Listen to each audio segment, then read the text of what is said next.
Welcome, my friends, to another episode, to the 50th episode, actually, of Shoot First, Ask Questions Later. And we have a wonderful guest with us today, Rabbi Kalman Laufer, and we are going to be exploring the story of the Gett of Kleeves. Now, what is this story about the Gett of Kleeves you might be wondering about? Well, Rabbi Laufer will share that with us momentarily.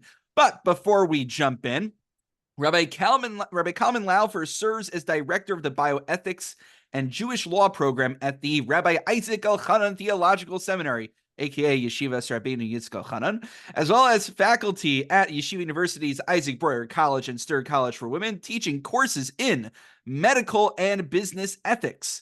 Rabbi Laufer completed his smicha of Yor Yora at REITs in 2017 and Yadin for dayanos to adjudicate cases on a beis din in the Rabbi Norman Lamb Kolel Lohora at REITs under the auspices of Rabbi J. David Bleich and Rabbi Mordechai Willig in 2023. Rabbi Laufer graduated Yeshiva University's Seisim School of Business with a bachelor's degree in finance and a master's degree in accounting, as well as a master's degree in bioethics from Albert Einstein College of Medicine and Cardozo Law School. What YU school have you not done? Rabbi Laufer focuses his studies in areas of bioethics and medical halacha, specifically working on halachic issues that arise in caring for parents suffering from Alzheimer's disease or dementia. I think there's one really important part missing from your bio, which is that we're both Yeshiva Darchei Torah alumni. Okay, I guess True. you can't include everything on there, but to me, that's the most chashuva part. Anyway, so let's jump right into it over here. What historical period are we looking at? What sefer are we looking at? What is the story?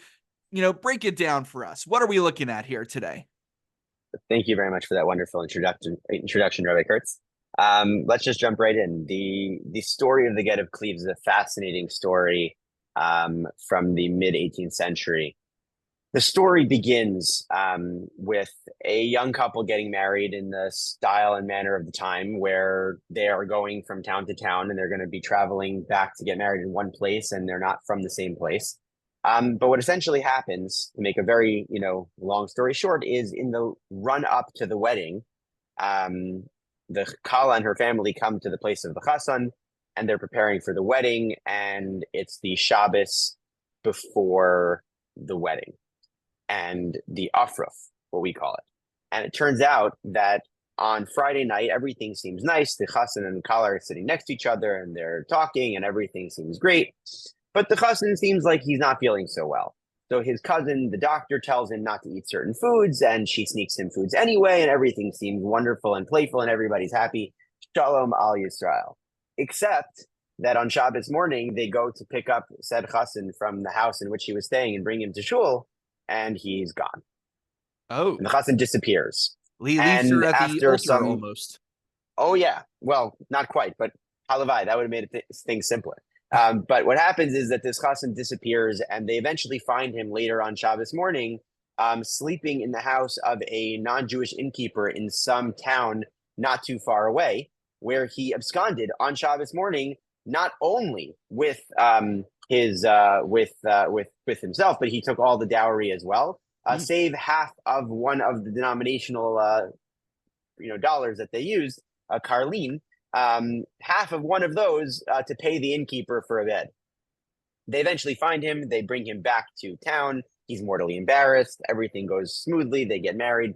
Shalom al Yisrael. And now they're traveling back to the original town of this girl and her family, which is the city of Bonn. The wedding took place in a city called Mannheim, and they're now traveling back to the city of Bonn.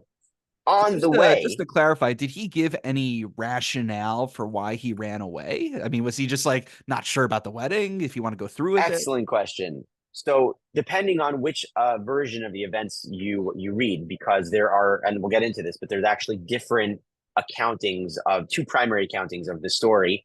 Neither are from the people involved directly. It's from people who were involved in the larger story here.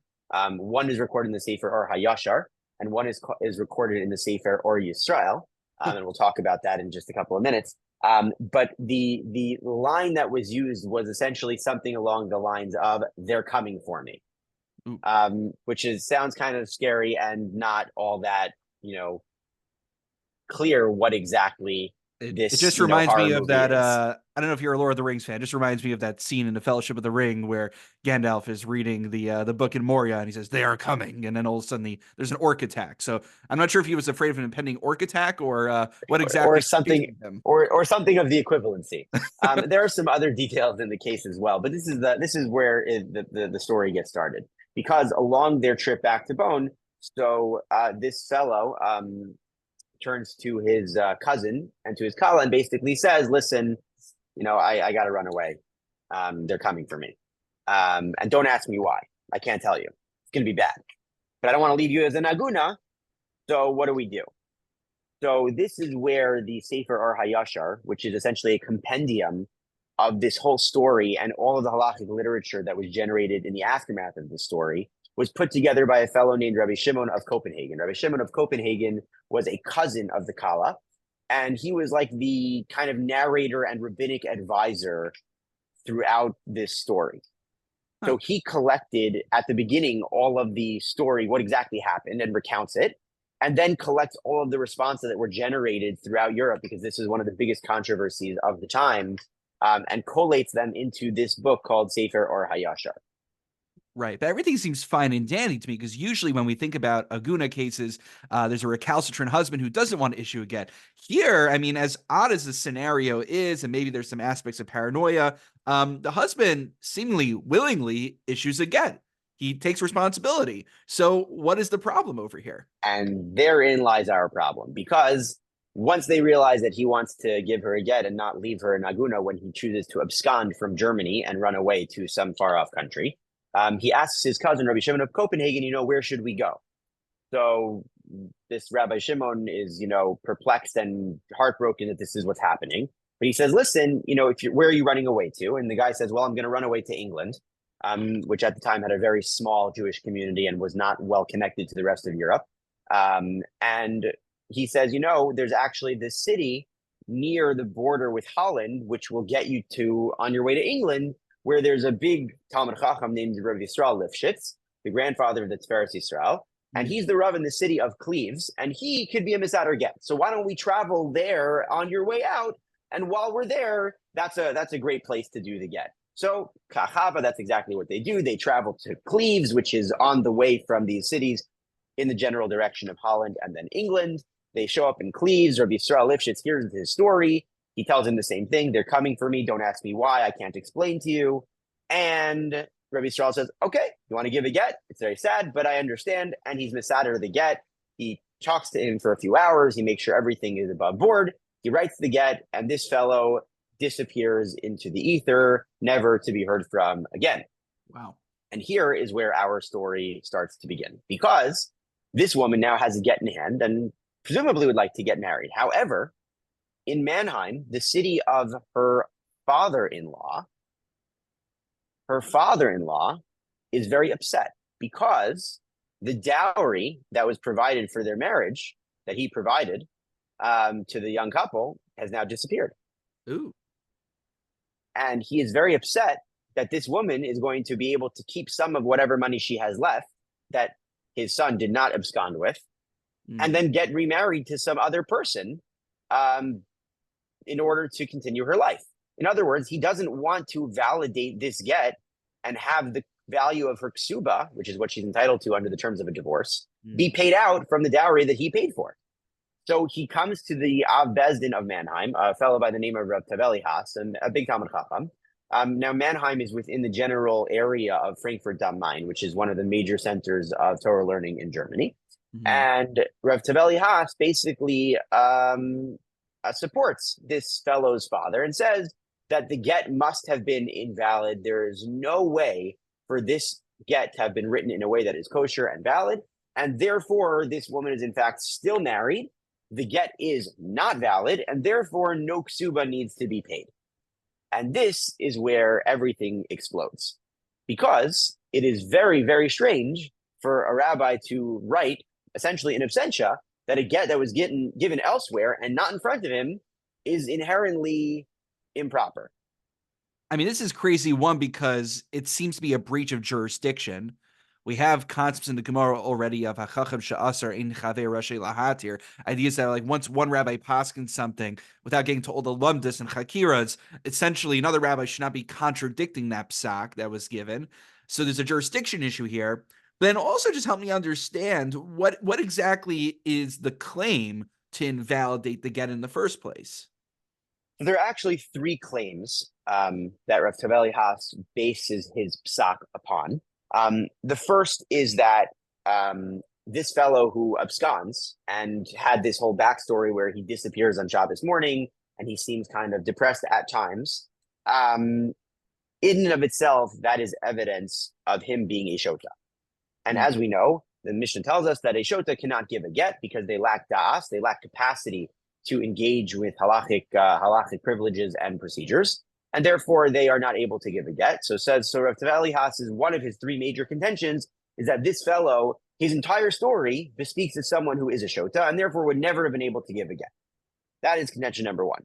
Contention number two is kind of predicated on that, but not necessarily the same, which is that the fact that he ran away on Shabbos is also indicative of someone's crazy behavior, because what kind of person who is nominally from absconds with a whole stockpile of money to go stay at a non-Jewish innkeeper's home on Shabbos morning of a Zafroth?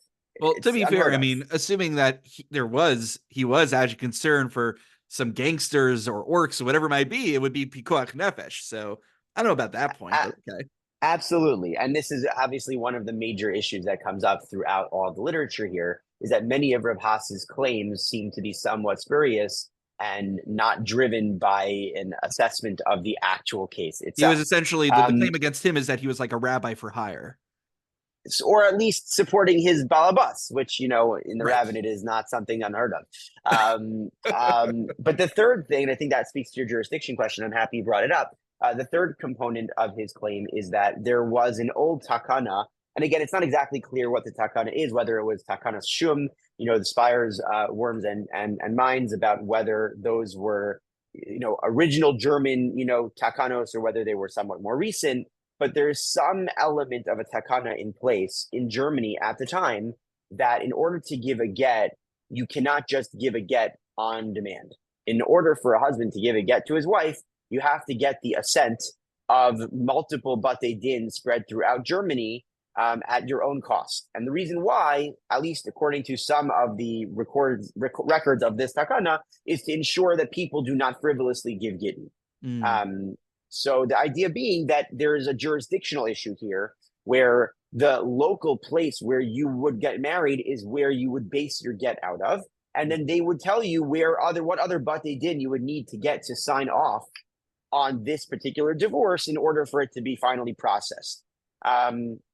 Which actually tracks nicely with the fact that one of the small and lesser known details of this case is that in Germany at the time, much like in America today, you actually had to register your marriage with an oath at some local office of the Duke of Brandenburg in order to, or of whichever of your, duchies that you're in Germany, in order to register your marriage with the state. So part of the process here is just, tying out all of the loose ends on a paperwork level. Now, in terms of the issue you raised about, that the Gemara already tells us that you can't, change a psak of someone else. So the Noda B'Yehuda in his tshuva about this particular case actually raises that as a major issue and points out that Rav Haas's claims on that grounds alone are insufficient and therefore basically dismisses all of the claims. Because if there's a competent and excellent Talmid Chacham who is Mesader a get, and he says that it was a good get, then there's really no grounds in halacha to challenge that argument.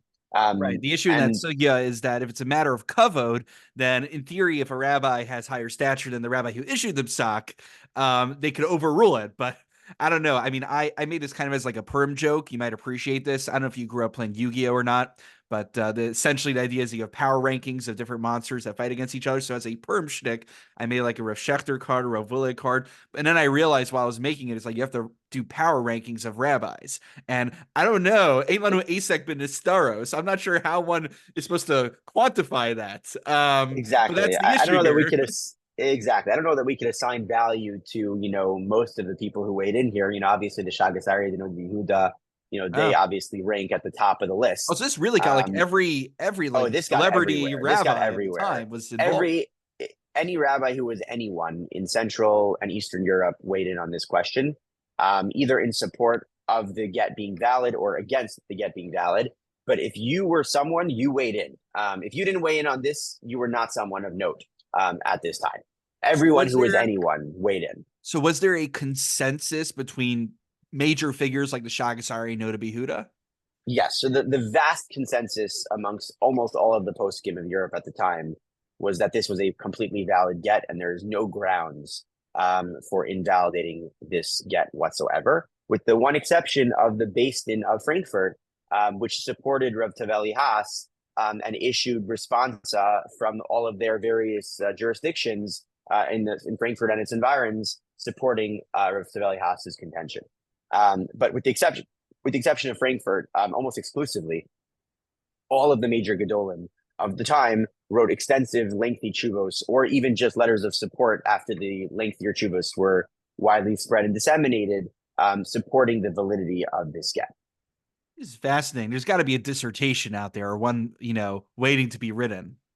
There's definitely one waiting to be written. There's also some interesting historical perspectives, which is that if you trace the German interwar history in the 18th century, there's actually a lot. The geographic area that we're actually discussing here around Mannheim and Bonn and these cities, which is in northwestern Germany, there's a lot of push and pull over which of the kingdoms of Germany actually controlled these particular cities at that time, which gives a lot more credence to the possibility that this fellow was bankrolling or involved with, one political faction over the other, and may have been on the wrong side of history at a particular point in a particular place. Oh, And none of okay. this So would be then so maybe it's surprising if that were the case. right. So then it's not so much, a shota per se. Correct. And therefore, I think in practice, it's very hard to assess based on the facts that we have and that were reported by Rabbi Shimon of Copenhagen or in the Or Yisrael, which is actually Rabbi Yisrael Lifshitz's version of the story. Meaning the Or HaYashar is the sefer that was collated by the family of the Kala, essentially, starting with their recounting of the story from the very beginning through the whole disaster, followed by all of the chuvos in support of the get and against it. The Or Yisrael is Yisrael Lifshitz's collation of the same story. So it starts a little bit later, and some of the details are a little bit different because it's how they were retold to him. He wasn't at the wedding or in the lead up to the wedding, but it's how he was told the story and his process of deciding this was a good get, and then collating all of the shuvos from across Europe that supported his decision as a way of defending his character against the attacks of the Frankfurt Beis Din. So I'm thinking out loud over here, and I think many of our longtime listeners will appreciate this. We've done a few episodes in the past about Gittin as well. We did one about, I think it was a separate controversy with the Noda B'Yehuda, and we also did a tshuva of the Beis Yosef, how the Beis Yosef has one account, the Radvaz has another account, and this is something I noticed, I guess, in an area as contentious as Gittin, where you'll generally have, his side of the story, her side of the story, and then even the halachic literature that emerges from there offers different narratives of the details. This is something that I find is, I guess, could happen in any area where you have two parties litigating, though I'm noticing in shuvas related to Gittin that's especially prominent. Yes, sometimes the details are significantly more important than the principles. And in this case, I think in specific, that was the major contention. But what I think most of the chuvos are preoccupied with, and rightly so, is not so much in pointing out that this particular fellow was not a shota, because that was fairly obvious to almost anyone who got involved in the details of the case pretty quickly. No one is denying that the whole story is a little bit strange, but a little bit strange for Gittin, as we'll discuss, does not rise to the level of a sufficient threshold to say that the get should be invalid. But I think what the underlying and unspoken concern of many of the post-skim of Europe was that if we would allow this contention to stand, that someone from far off could just determine that someone's odd behavior at a particular moment in time generates the status of shota going forward, it will become very easy to start discrediting and undoing lots of business, halachically speaking, that's been done, whether that be in the areas of marriage or whether that actually be in terms of transactional deals. mean, part of what, if you're dealing in industrial revolution age Europe, a lot of what the Jewish businesses are is trade, import and export from one country to another. So if we start having what they did in local places, invalidating transactions and saying that you don't have to pay because someone's a shota, it's going to create all kinds of chaos.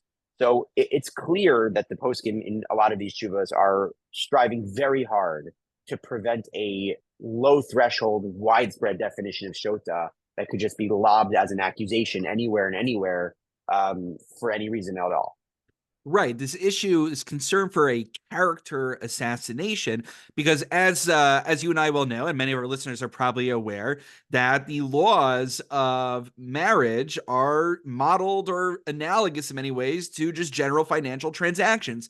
Both parties require gemiras das. There needs to be 100% consent into entering into whether it's a business arrangement or a marital arrangement. And so to start saying, well, maybe that person wasn't 100% in, then everything falls apart at that moment.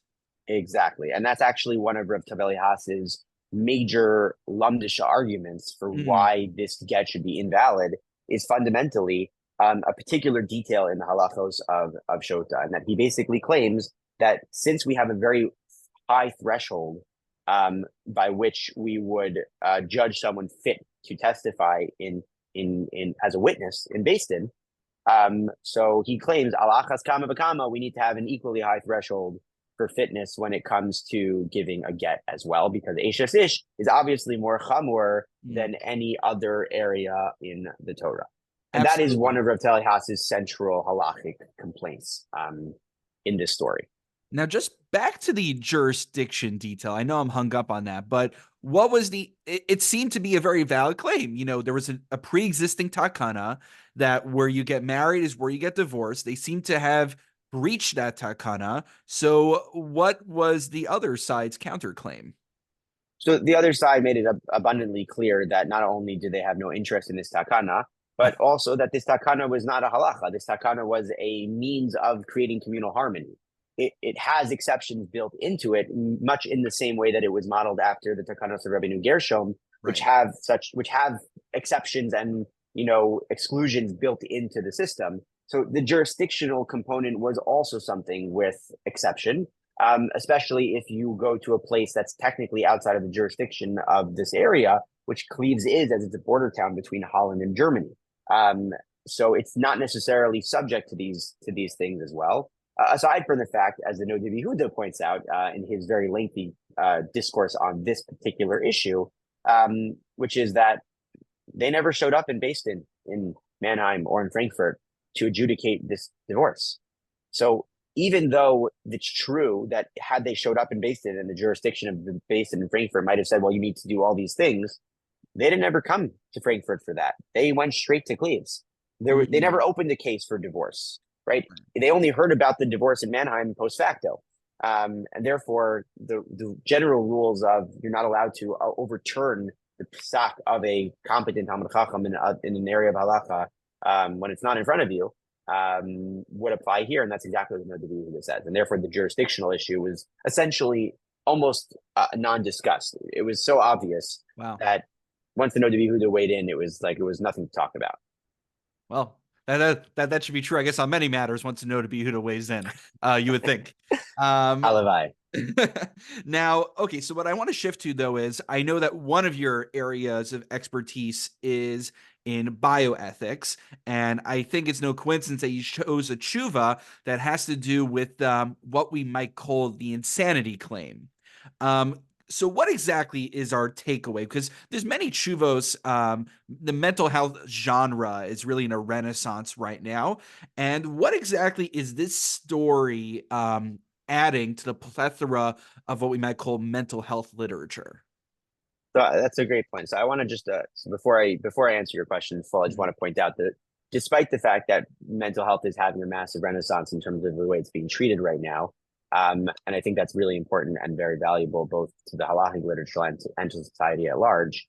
There's actually an important distinction between the cases of shota that are generally termed as mental health, which this one would be, or what we might call the insanity plea, and my particular interest in this case, which is something a little bit different, which is dementia and age-related decline in terms of capacity. Because in terms of mental health, we're dealing with disease processes that impact a person's ability to function on an ongoing basis.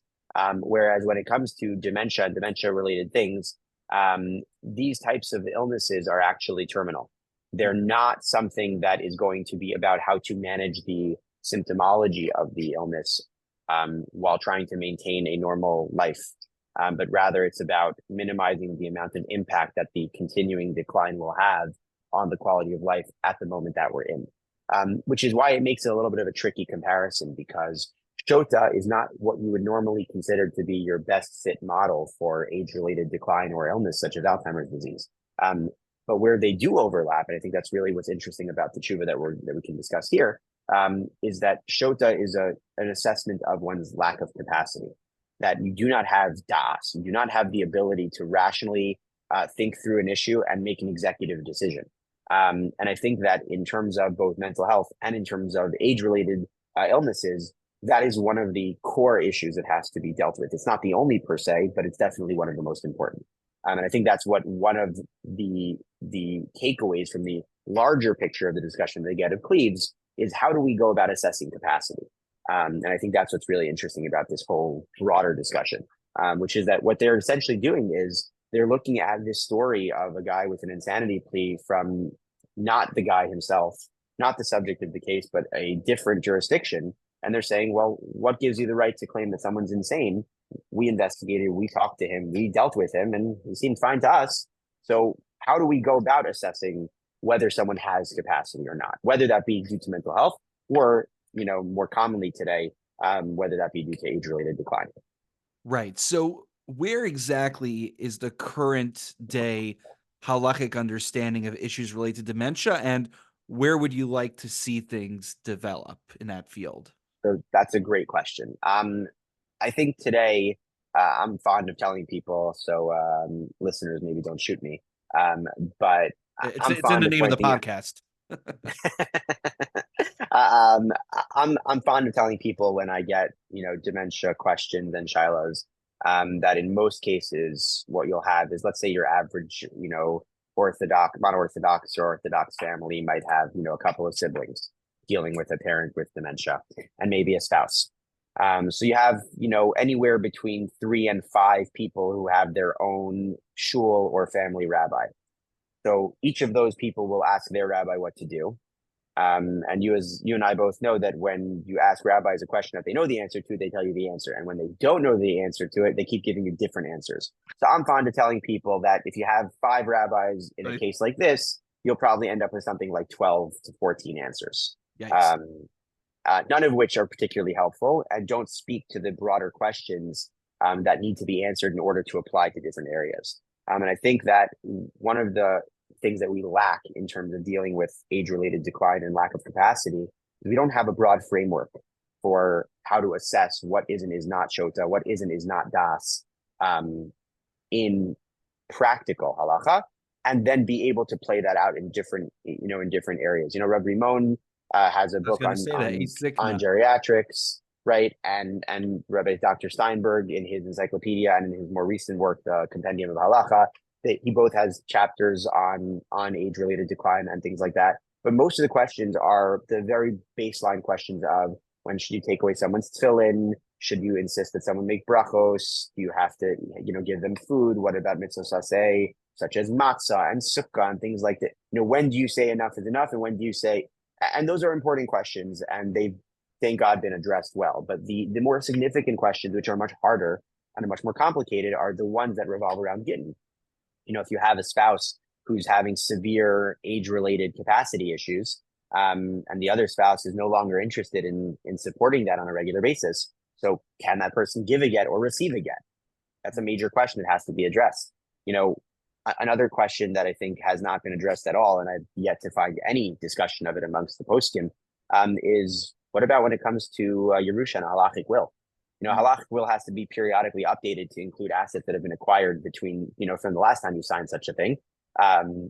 If you don't have capacity to obligate yourself in a debt, so your halachic will won't be valid if you sign it if you have age-related decline that would qualify you as a shota. So at what point do we say, okay, there's actually assets in a person's Yerusha that would be required to be dispersed according to the halachos of Yerusha and not in accordance with the halachic will? Right. So these Um, aren't just tangential halachic questions. These get to the essence of the condition that such a person, Rahman al is experiencing at this point. And that's a real Correct. I think, black box right there. yeah, that's a huge black box that's really not been addressed on a comprehensive level. Um, and part of the reason why it's so difficult is that the sugya revolving around shota is more it operates in multiple different ways, which is that the Gemara treats it almost like there's a principal definition, but then at on the same time that the Gemara treats it with this set of criteria and a comprehensive look at what is a shota, the Gemara also routinely ignores that particular definition and adjusts it depending on what specific area of halacha we are actually in fact talking about. Such as, there might be a different definition when it comes to the laws of edus and testimony than when it comes to the laws of gittin, or when it comes to the laws of writing a Sefer Torah or doing a shchita or performing a chalitza. All these questions, each one of those might have a different way of looking at shota and what is a shota and who is a shota for the particular area of halacha that we're talking about. But it's not completely divorced, pardon the pun, from the entire discussion of what shota is about more broadly either. And that's where it becomes very challenging, because there's a lot of pieces that are kind of moving around in the ether, and they've never been formulated as a fully explained framework. Right. And I This would is love for really that to become the next step. so that's super important. And unfortunately, I mean, Baruch Hashem, on a personal level, we haven't had that in our family. God willing, should never happen. But I've seen many Amen. friends, many families in the shul and beyond where it's one of the most excruciating things to just watch, even from a distance. And to know that there are people like you who are there making sure that things are done, not just there experientially and pastorally, for congregants and for people who need that support during this time, but also that halachically we have some kind of religious framework for how we understand this. And it's something which I think you alluded to with life expectancy increasing in recent years. That's, I think, the theory of why we've seen so many dementia cases, because the human lifespan has extended, but the mental capacity or the quality of life, you'll give me the right terms, I'm not a bioethicist, that hasn't remained in lockstep with it. Yeah, and that's exactly the point. I mean, anecdotally, 5 years ago when I really started giving, regular lectures on this topic, I used to always open with the following question, how many people in the room have a family member or a close family friend with dementia? And at the time, 5 or 6 years ago, I would say about half the hands in the room would go up. And now when I ask the question, even in my college classes, the answer is more or less 100% of the room. Wow. Maybe one or two people will be unique like you, who don't have a family member or a close family friend suffering from some kind of dementia. But it's almost exclusively across the world now, and it's only growing. And the problem is that we're actually nowhere on the research in terms of medication that can help with this, despite the FDA's approval of certain drugs lately. Those are actually drugs that we know don't really do anything. Because as what we know from the sugya of shota, we're not interested in clinical markers as much as symptomology. The way in which the Gemara assesses who is a shota is by looking at the behavior that person displays. Right. And the only drug on the market that currently is approved for any form of Alzheimer's disease or dementia is a drug called Leqembi, which is basically tells us that it decreases a certain protein in the brain, a certain molecule in the brain, which it does. It does do that. It does decrease it, but there's no evidence that it changes any progression of the symptomology of the dementia. It's basically, these are band-aids, they're mitigating, but they're not really getting to the root. It's not a cure. And We're 20 years away from being 20 years away and understanding how these disease works. And wow. We've been saying that for 40 years. Wow. So we're nowhere. It's a relatively dark note to end on, but perhaps what gives me a little bit of confidence, at least from the halachic end, is knowing that someone, speaking to our listeners now, that we have someone like Rabbi Laufer, who's at the forefront working on the halachic aspects of this issue. And at least it should hopefully be some form of comfort for those who are experiencing it, that we have some form of religious guidance in how we approach these most critical issues. But God willing, even though it looks bleak, I hope that there can be some scientific breakthrough within the near future with God's help. And hopefully by the time this recording's up, we should hear Besoros Tovos. Amen. Ken Yehiraton.